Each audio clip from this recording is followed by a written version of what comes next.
बिस्मिल्लाहिर्रहमानिर्रहीम। Welcome to the chemistry channel. I am Mohammad Asim, your chemistry instructor.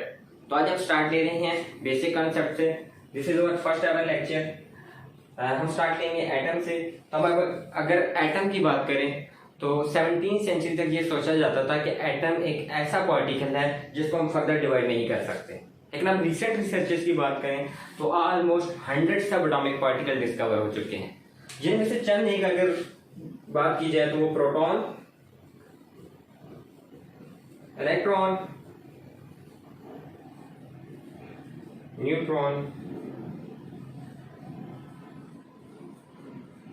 हाइड्रॉन etcetera है। इस तरह के ऑलमोस्ट 100 सब एटॉमिक पार्टिकल जो है वो डिस्कवर हो चुके हैं। और इसके बाद अगर हम इंपॉर्टेंट कंसेप्ट की बात करें कि एटम और एलिमेंट का आपस में डिफरेंस क्या है, तो लेट अस सपोज कीजिए आपके पास एक कार्बन है, यहाँ पे भी आपके पास कार्बन है, तो इन दोनों में से एटम कौन सा है और एलिमेंट कौन सा है।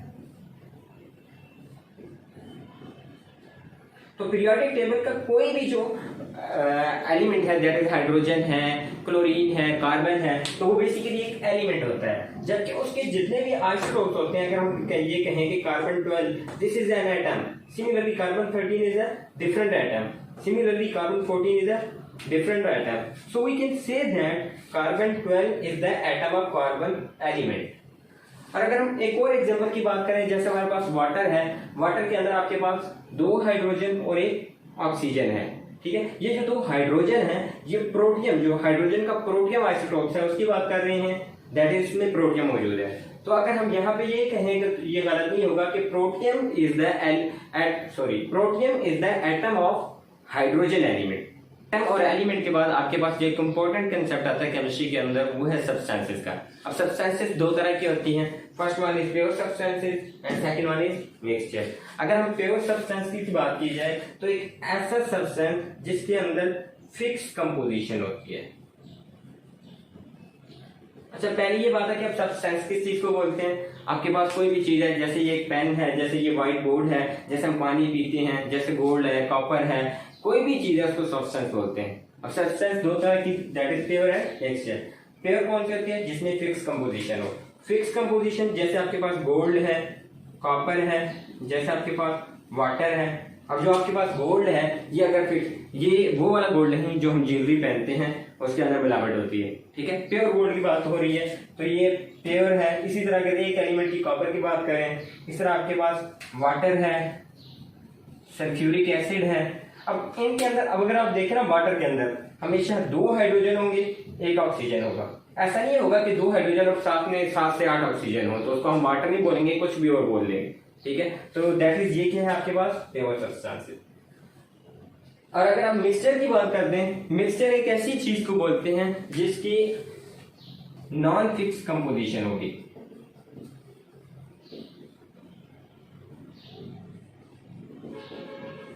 दैट इज कोई भी चीज अगर हम उसको मिक्स करते हैं किसी भी रेशो के अंदर, तो हम उसको बोलते हैं कि ये मिक्सचर है। जैसे अगर आप कहते हैं सॉल्ट सॉल्यूशन है, अगर सोडियम क्लोराइड है उसको आप वाटर के अंदर डिसॉल्व करें तो थोड़ा सा भी कर सकते हैं, अब ज्यादा भी कर सकते हैं, दोनों सूरतों में वो क्या रहेगा? मिक्सचर रहेगा।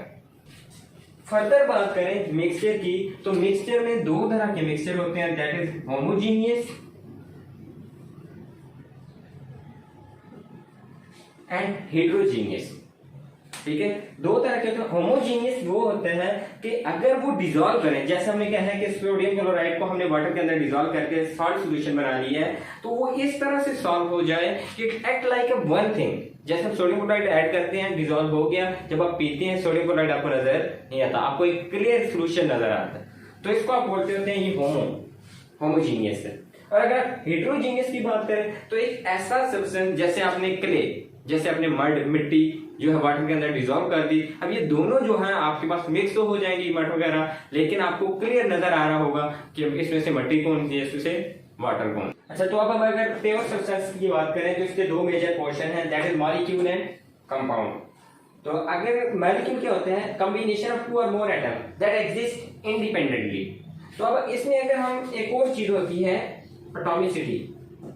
कोई भी मॉलिक्यूल है वो जितने एटम से मिलके बना है उसको हम कहते हैं एटॉमिसिटी। दैट इज अगर एक मॉलिक्यूल में एक एटम है तो उसकी एटॉमिसिटी 1 है, अगर उसमें 2 एटम है तो उसकी एटॉमिसिटी 2 है, इसी तरह अगर उसमें 3 एटम है तो उसकी एटॉमिसिटी 3 है। इसी तरह एक और इसकी कैटेगराइजेशन होती है, जैसे हम कहते हैं कि ये जो मॉलिक्यूल है ये मोनोएटॉमिक मॉलिक्यूल है, ये डाइएटॉमिक मॉलिक्यूल है, या इसी तरह ये ट्राइएटॉमिक मॉलिक्यूल है। तो मोनोएटॉमिक मॉलिक्यूल वो मॉलिक्यूल होते हैं जिसके अंदर सिर्फ एक एटम हो, दैट इज मोनोएटॉमिक। जैसे हीलियम का मॉलिक्यूल, इसी तरह डाइएटॉमिक जैसे क्लोरीन, हाइड्रोजन एक्सेट्रा, और इसी तरह ट्राइएटॉमिक जैसे वाटर। अब हम अगर मॉलिक्यूल और कंपाउंड के डिफरेंस की बात करें तो मॉलिक्यूल क्या होता है, कॉम्बिनेशन ऑफ 2 और मोर एटम, जबकि कंपाउंड क्या है, type of molecule having different types of element. For example अगर हम इसकी बात करें तो आपके पास वाटर है, ये एक मॉलिक्यूल है, यहाँ पे वाटर हम कंपाउंड भी कह सकते हैं। यहाँ पे अगर आप बात करें क्लोरीन, ये आपके पास मॉलिक्यूल है, लेकिन यहाँ पे क्लोरीन नहीं होगा, यानी chlorine is a molecule but chlorine is not a compound. तो ये एक मेजर डिफरेंस है, दैट इज अगर ये आपके पास वाटर है इसको मॉलिक्यूल भी कह सकते हैं, इसको कंपाउंड भी कह सकते हैं, क्योंकि ये डिफरेंट एलिमेंट से बनके मिला है, ट्राइएटॉमिक मॉलिक्यूल है, तो इसको वाटर एज अ कंपाउंड भी डील करते हैं, लेकिन क्लोरीन ऐसा नहीं है। और अगर दूसरे डिफरेंस की बात करें तो ये जितने भी मॉलिक्यूल होते हैं इनके अंदर कोवेलेंटली बॉन्डेड होते हैं, जबकि यहां पे कोवेलेंट की शर्त नहीं है, आयनिक भी हो सकता है। जैसे कि आपके पास NaCl, तो अगर NaCl को देखें तो ये कंपाउंड है, लेकिन क्योंकि NaCl के अंदर आयनिक बॉन्ड है तो इसको हम मॉलिक्यूल नहीं कहेंगे, इसको हम आयनिक बॉन्ड कहेंगे। नेक्स्ट जो इंपॉर्टेंट कंसेप्ट आता है केमिस्ट्री के अंदर वो है आपके पास आयंस। आयंस आपके पास 2 तरह के होते हैं, कैटायन एंड एनायंस। जब भी आपके पास कोई भी ऐसा एटम जो कि इलेक्ट्रॉन रिलीज करे और पॉजिटिव आयन में चेंज हो जाए, जैसा कि आपके पास अगर फॉर एग्जांपल सोडियम है, ये अपना एक इलेक्ट्रॉन लूज करता है और ये पॉजिटिव आयन में चेंज हो जाता है, तो ये जो है इसको हम कैटायन कहेंगे, सोडियम कैटायन। सिमिलरली अगर आपके पास क्लोरीन है, अगर वो इलेक्ट्रॉन गेन करता है, इलेक्ट्रॉन गेन करने के बाद उसके ऊपर जो ओवरऑल चार्ज है वो आपके पास आ जाता है नेगेटिव, तो इसको हम कहते हैं ये कैटायन के बाद ये क्या है एनायन। तो ये एक कॉन्सेप्ट है। हाँ, आगे हम फर्दर देखेंगे, जो ही हम आगे चैप्टर पे जाएंगे हम देखेंगे कि इनमें से एक्सोथर्मिक कौन सा होता है, एंडोथर्मिक कौन सा होता है, तो ये सारी चीजें हम लेटर ऑन डिस्कस करेंगे। अभी तक हम जो है वो इनिशियल कॉन्सेप्ट की बात करते हैं कि कौन कौन सी चीजें। अब हम एक और इम्पोर्टेंट कंसेप्ट की बात करते हैं, सब एटॉमिक पार्टिकल। जैसे कि हमने डिस्कस किया था, एक एटम है तो एटम के ऑलमोस्ट 100 सब एटॉमिक पार्टिकल हैं, जिनमें से हम 3 को जरा सा डिस्कस कर लेते हैं, that is proton, electron and neutron, जो कि वेरी फेमस है। तो proton, electron and neutron. Proton के ऊपर पॉजिटिव चार्ज होता है, जबकि इलेक्ट्रॉन के ऊपर नेगेटिव चार्ज होता है, जबकि ये न्यूट्रॉन जो है ये न्यूट्रल है, इसके ऊपर कोई चार्ज नहीं होता। ये डिस्कवर कब हुए, प्रोटॉन कब हुआ, इलेक्ट्रॉन कब हुआ, न्यूट्रॉन कब हुआ, ये जब इनका चैप्टर आएगा तो चैप्टर नंबर 5, तो हम वहां पे डिस्कस करेंगे डिटेल में। अभी तक हम सिर्फ ये देखते हैं कि अगर आपके पास एक एटम है तो एटम का एक न्यूक्लियस होता है जो कि सेंटर में है, और सेंटर के न्यूक्लियस के अंदर जो है वो पॉजिटिवली चार्ज होता है। तो वो जो पॉजिटिवली चार्ज मेन जो उसकी रीजन है वो प्रोटॉन होता है, और जो इलेक्ट्रॉन्स होते हैं ये पॉजिटिव चार्ज के राउंड ओवर एक शेल में घूम रहे होते हैं, that is electron. Neutron is also present in a nucleus with a neutral charges, that is कोई भी चार्ज इसके ऊपर नहीं होता। नाउ अब डिस्कस करते हैं एटॉमिक नंबर क्या चीज होती है, और इसी तरह मास नंबर क्या चीज होती है। Number of proton present in a atom is called atomic number, while number of proton plus number of neutron,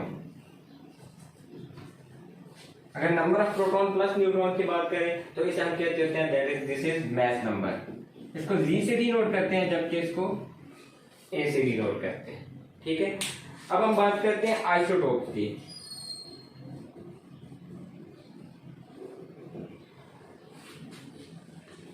तो एक एलिमेंट की एग्जांपल ले लेते हैं। तो कार्बन है, कार्बन 612 है, तो इसका ये जो प्रेजेंट होता है दैट इज ये एटॉमिक नंबर होता है, और ये जो है ये इसका मैस नंबर है। दैट इज इस कार्बन के अंदर इसका एटॉमिक नंबर 6 जबकि इसका मैस नंबर क्या है 12 है। तो अगर कोई भी एलिमेंट, जैसे कि हमने बात की थी कि एक कार्बन एलिमेंट है, ठीक है, तो इसके वेरियस आइसोटोप्स होते हैं, carbon 12, carbon 13, carbon 14। That is in तीनों में अगर देखा जाए तो इनका एटॉमिक नंबर जो है कार्बन 6 है, ठीक है, इनका एटॉमिक नंबर सेम है, जबकि इनके मैस नंबर डिफरेंट है। मैस नंबर डिफरेंट है यानी इनके एटॉमिक नंबर सेम है, इट मीन दैट इसमें नंबर ऑफ प्रोटॉन सेम है, बट इसमें मैस नंबर चेंज है। नंबर ऑफ प्रोटॉन सेम है तो क्या चीज चेंज होगी, नंबर ऑफ न्यूट्रॉन चेंज है। यानी कोई भी ऐसे एटम जिनके एटम नंबर एंड जिनके एटॉमिक नंबर सेम हो और जिनका मैस नंबर डिफरेंट हो, उसे हम कहते होते हैं कि ये आइसोटोप्स हैं। तो अगर हम इसी को बात करें, carbon 12, 13 and 14 are the isotopes of carbon element. That is ये एक अलग से आइसोटोप है, ये एक अलग से आइसोटोप है, ये एक अलग से आइसोटोप। तो आज हम लास्ट टॉपिक पढ़ने जा रहे हैं जो कि है फिजिकल प्रॉपर्टीज और केमिकल प्रॉपर्टीज। आपके पास कोई एटम है, एलिमेंट है, मॉलिक्यूल है, मिक्सचर है, कोई भी है, तो उसकी फिजिकल प्रॉपर्टीज भी होंगी, केमिकल प्रॉपर्टीज भी होंगी।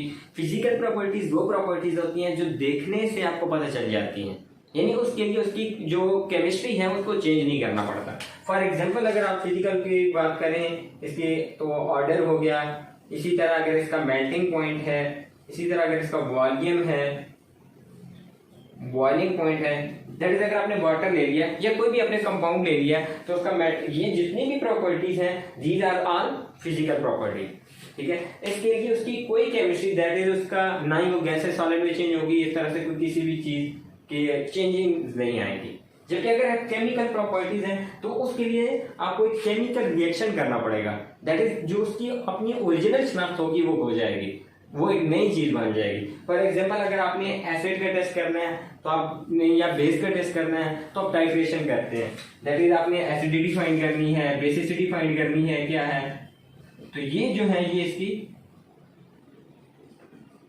केमिकल प्रॉपर्टीज है। अच्छा, फिजिकल प्रॉपर्टीज जो है इनको फर्दर दो में डिवाइड किया जाता है, क्वालिटेटिव एंड क्वांटिटेटिव। अब ये जो क्वालिटेटिव प्रॉपर्टीज होती हैं ये इसमें आपको अमाउंट नहीं पता चलती, इसमें आपको पता चल जाती है कि वो किस तरह की कोई भी चीज है, कोई भी कंपाउंड है तो वो किस नेचर का है।